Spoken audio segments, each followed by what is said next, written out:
খুব ভয় পেয়ে গেছিলাম না সত্যি।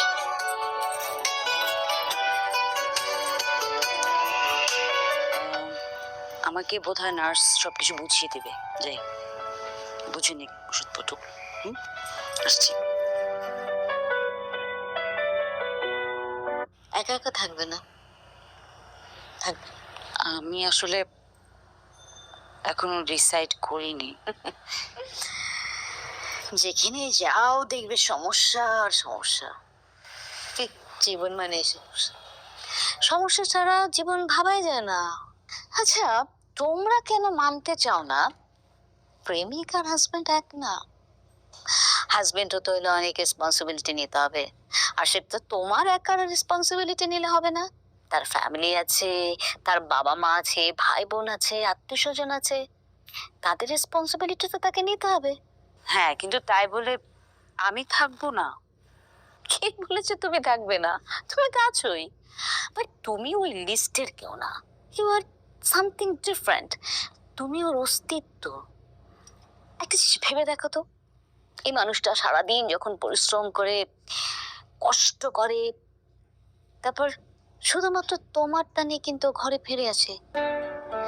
তার সমস্ত দুঃখ কষ্ট তোমাকে জড়িয়ে ধরলেই ও রিলিফ ফিল করে, করে না? না, সব সময় না, নট রিয়েলি, সামটাইমস। তুমি একটা জিনিস বুঝতে পারছো না কেন? You are something special for him.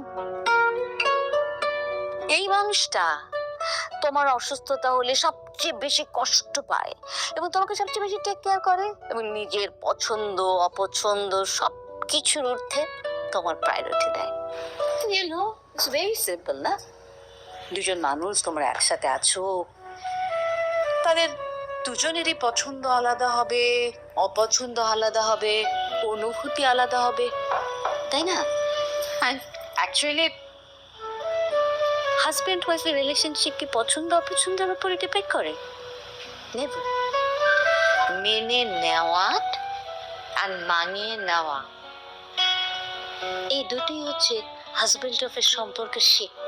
এই শিকড় যত গভীরে যাবে তত সম্পর্ক আরো অনেক বেশি ডেপথ হবে।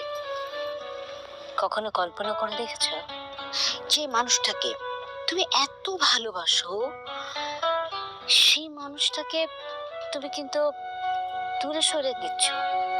কখনো কি কল্পনা করে দেখেছো যে এই মানুষটাকে যদি তুমি দূরে সরিয়ে দাও আর কখনো ধরতে পারবে না, কখনো ছুতে পারবে না, অনেক আবেগে তুমি তাকে জোরেও ধরতে পারবে না? সেই মানুষটাকে যদি তুমি হারিয়ে ফেলো, তুমি কিন্তু হারিয়ে যাবে।